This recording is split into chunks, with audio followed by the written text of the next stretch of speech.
नमस्कार, मैं हूं आपके साथ आयुषी शर्मा। अग्नि इंदौर में आपका स्वागत है। आइए रुक करते हैं ताज़ा तरीन खबरों की ओर।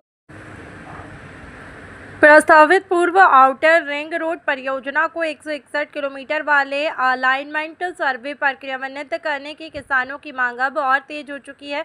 आपको बता दें कि किसानों का कहना है कि यह अलाइनमेंट व्यावहारिक और जनहितकारी है, जिसे शीघ्र ही लागू किया जाना चाहिए। शुक्रवार को 38 गांव के किसानों ने किसान महापंचायत खुड़ेल में आयोजित की है, जिसे किसानों ने अपनी मांगों को लेकर खुड़ेल एसडीएम को ज्ञापन सौंपा है। महापंचायत के दौरान संतोष सोमतिया, लखन पटेल, मनोज पटेल, दिनेश सरकार आदि किसानों ने अपने उद्बोधन में कहा कि किसान विकास की नींव है, सरकार नींव को मजबूत करे और सरकार मुक्त बांटना बंद करे। किसानों का आरोप है कि शासन ने बिना किसान की अनुमति लिए दादागिरी से सर्वे करा दिया है। जिस किसान ने सर्वे का विरोध किया उसे 40 से 50 पुलिस बल लेकर जबरदस्ती गाड़ी में बिठाकर धमकाया गया। किसानों की ज़मीन चली गई और किसानों के पास दूसरा हुनर भी नहीं है जिससे वह अपना पालन पोषण कर सके। यह शासक हमारे साथ अन्याय कर रहे हैं, या तो शासन किसानों की ज़मीन का सही मुआवजा नहीं दे रहे हैं। किसान उग्र आंदोलन पर उतर आएगा। ज्ञापन के साथ किसानों ने चेतावनी दी है कि अगर इस और जल्दी ही निर्णय नहीं लिया गया तो किसान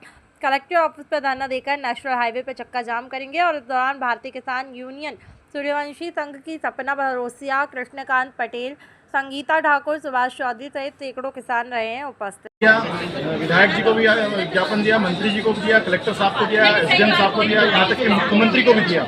और जो नितिन गडकरी जी हमारे केंद्रीय मंत्री, जो सड़क परिवहन मंत्रालय है जिनके पास, उनको भी हमने ज्ञापन दिया। लेकिन अभी तक हमें किसी भी प्रकार की कोई भी अभी संतुष्टजनक जवाब नहीं मिल रहा कि हम पूर्वी में करना क्या चाहते हैं। हमारी किसानों की पूर्वी में यह मांग है कि जो पूर्वी जो क्षेत्र है जिसमें ऑलरेडी 3-3 रोड शहर में बाहर जाने के लिए ऑलरेडी है, और अगर शहर को महानगर के लिए विस्तार हो रहा है तो हम ये चाह रहे हैं कि किसान अपनी जनहितकारी है।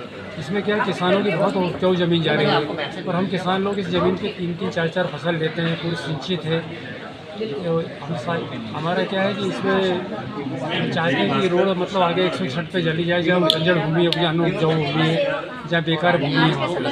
हमारी यही मांग है कि अच्छे से अच्छे उपजाऊ ज़मीन है, सबसे अच्छी ज़मीन है यहाँ पे, 4-4 फसल लेते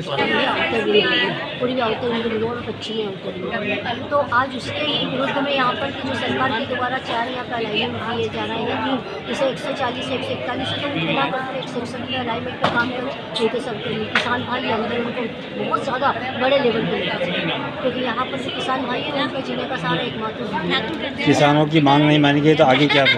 आगे फिर इसके लगे कार्यबाधित करें। आपका परिचय?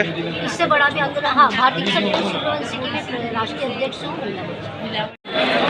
आज किसान संघ के द्वारा जो हमारा पूर्वी रिंग रोड का प्रस्ताव है, इसके खिलाफ उन्होंने ज्ञापन दिया है कि जब पूर्वी रिंग रोड में जो सर्वे किया जा रहा है वो उपजाऊ जमीन ज़्यादा उसमें जा रही है, तो उनका ये है कि ना उस रोड को एक्सटेंड किया जाए और उपजाऊ जमीन की जगह पथरीली जमीन वगैरह जो खरीदनी है उस पर भी बनाए। इस संबंध में उन्होंने ज्ञापन दिया हुआ है। प्रशासन इस पर क्या कार्रवाई करेगा? प्रशासन एनएच से बात करेगा, यदि ऐसा कोई प्रस्ताव संभव है तो उस पर कार्रवाई करेगी। हमारा वेस्टर्न रिंग रोड था, उसमें भी किसान समाज संघ की सारी बातों को सुना गया और उनकी जो भी समस्याएं थी उनका निराकरण करके ही हमने उनका जो लैंड एक्विजिशन किया है और आगे बात बढ़ाई है हमने मार्ग निर्माण से। वैसे ही यहाँ पे भी इनकी जो समस्याएं हैं उनको हम पूरी तरीके से सुन रहे हैं और उस पर आगे जो भी टेक्निकली हम देख रहे हैं जैसा भी होगा सबको साथ में लेके ही कार्य किया जाएगा सब, क्योंकि मार्ग का निर्माण सबके विकास के लिए ही हो रहा है। तो जैसी उनकी जो भी है डिमांड, जो भी उनकी मतलब शिकायतें हैं उनको हम पूरा एड्रेस करेंगे, उसके बाद ही करेंगे। आपका